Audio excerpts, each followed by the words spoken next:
मेरा नाम वंदना है। मेरी उम्र 21 साल है। मैं एक स्कूल में टीचर हूँ।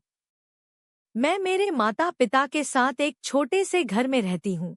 मेरी एक छोटी बहन है जिसका नाम मोहिनी है, जो कि सिर्फ 12 साल की होती है। मेरा परिवार बहुत ही गरीब है।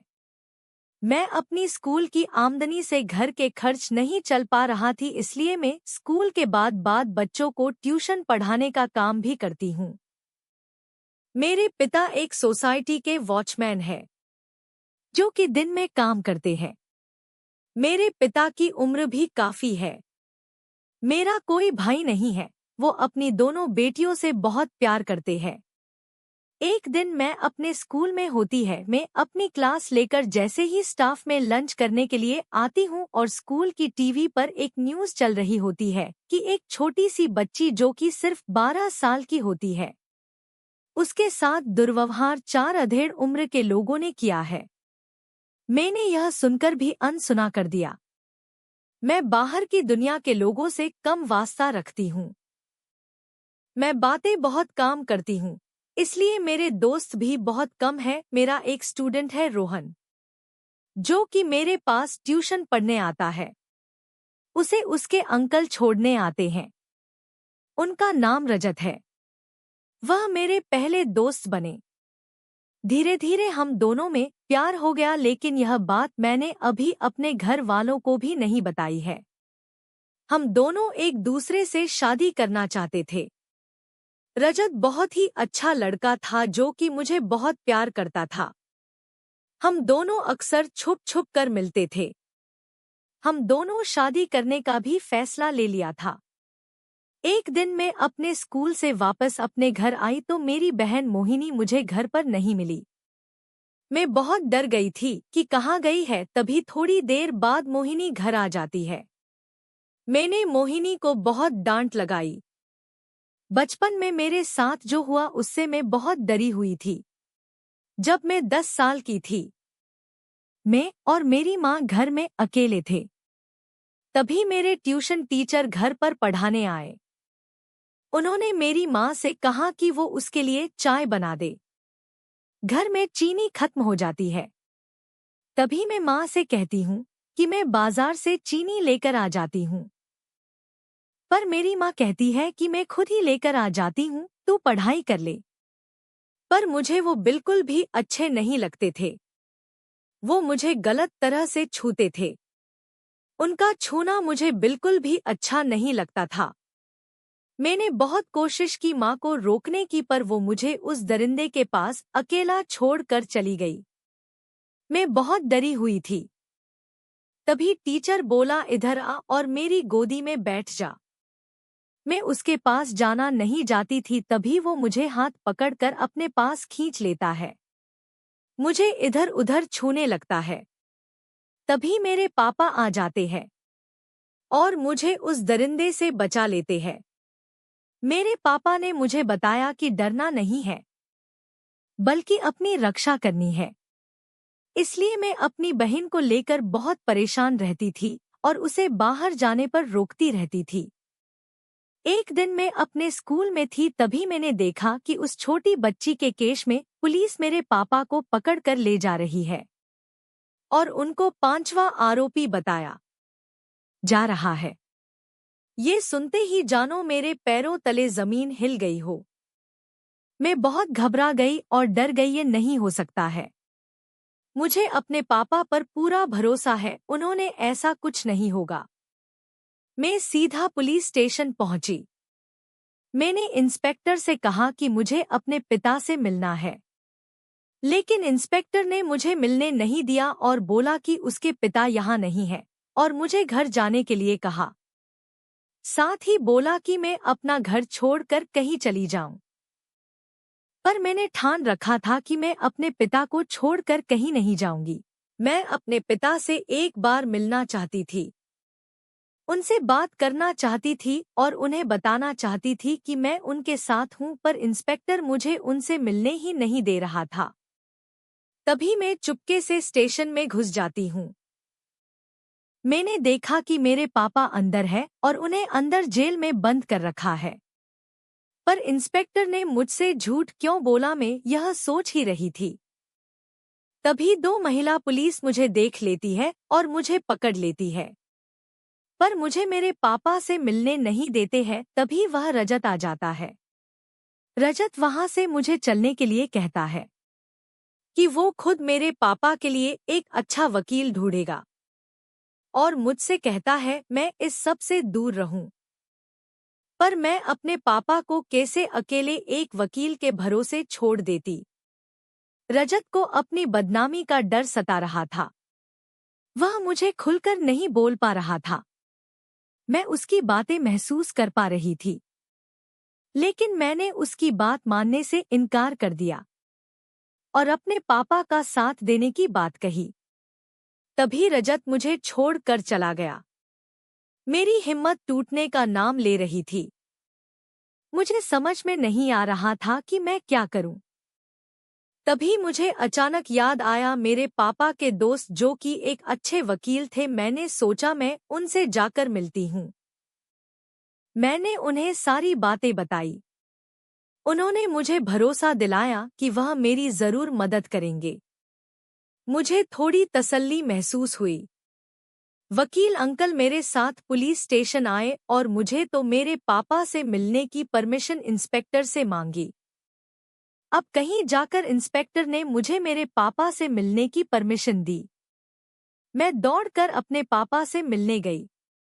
मैंने देखा मेरे पापा बहुत शांत और बहुत दुखी बैठे थे और मुझसे नजरें नहीं मिला पा रहे थे। पापा मुझसे बात करने के लिए तैयार नहीं थे।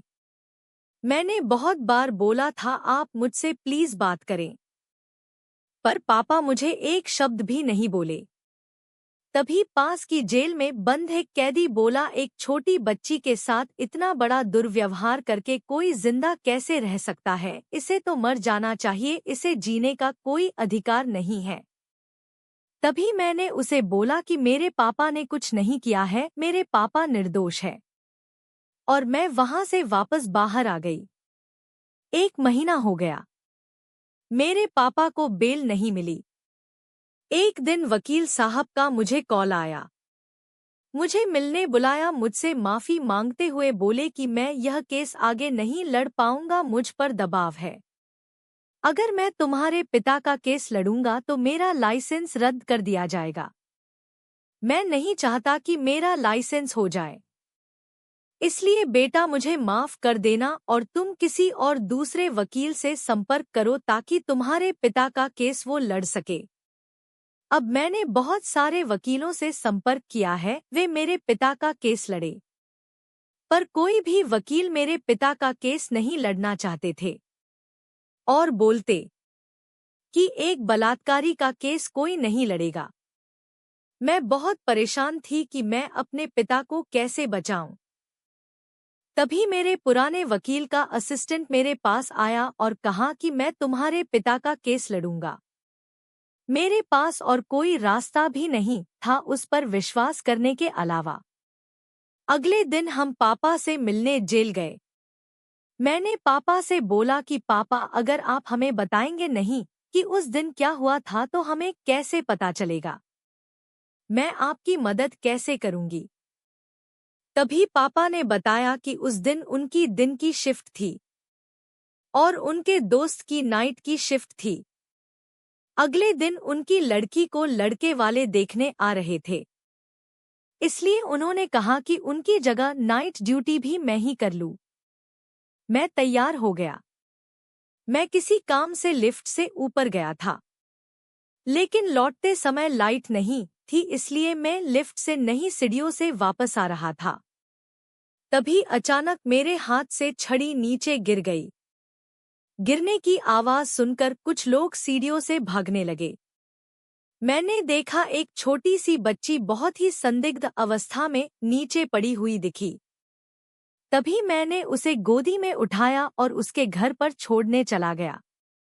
बच्ची की हालत बहुत ही खराब थी, उसके शरीर से खून बह रहा था। उसके पिता ने मुझे कुछ भी बोलने से मना किया था।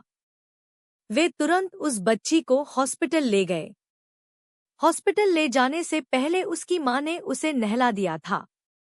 डॉक्टर ने बताया कि छोटी सी बच्ची के साथ 4 लोगों ने रेप किया है और 5वें व्यक्ति ने भी रेप किया है। परंतु यहाँ आने से पहले इसको नहला दिया गया है, इसलिए उस व्यक्ति के कोई सबूत नहीं बचे हैं। पर यह तो तय है कि 5 लोगों ने रेप किया है, वो भी बहुत बेरहमी के साथ। इनको बस शक है कि 5वां व्यक्ति मैं हो सकता हूँ, पर बेटी मैंने कुछ नहीं किया है।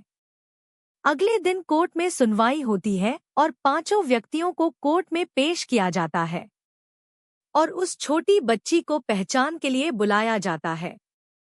बच्ची बहुत ही डरी और सहमी होती है। वह डरते और सहमते शिनाख्त करने जाती है। बच्ची की तबीयत बहुत खराब होती है। वो बाकी 4 को पहचान लेती है। जैसे ही मेरे पापा की बारी आती है तो वह बेहोश हो जाती है। मेरे वकील पापा की बेल करा लेते हैं। पापा घर आ जाते हैं। मैं पापा को हर खुश करने की हर संभव कोशिश कर रही थी। एक दिन मैंने पापा के दोस्त को अपने घर पर बुला लिया ताकि पापा अपने मन की बातें कर सके। तभी वो अंकल मेरे से भी बात करने आते हैं। अंकल बोले, बेटा, एक तुम हो जो अपने पिता का साथ नहीं छोड़ा और एक मेरी बेटी है जो मेरी इज्जत की परवाह भी नहीं कि और किसी लड़के के साथ भाग गई। उस दिन तुम्हारे पिता ने भी मुझे समझाया था कि जाने दो, बच्चे बड़े हो गए हैं। इसलिए मैं ड्यूटी पर जल्दी आ गया था। मुझे कुछ शक हुआ। मैंने गुस्से में चाकू उठाया और बोली, उस दिन क्या हुआ था? अंकल बोले, उस दिन उस बच्ची को सबसे पहले मैंने ही इस हालत में देखा था। मैंने बहुत शराब पी रखी थी, इसलिए मैं डर गया था और तुम्हारे पापा के पास गया, उसको सब कुछ बताया।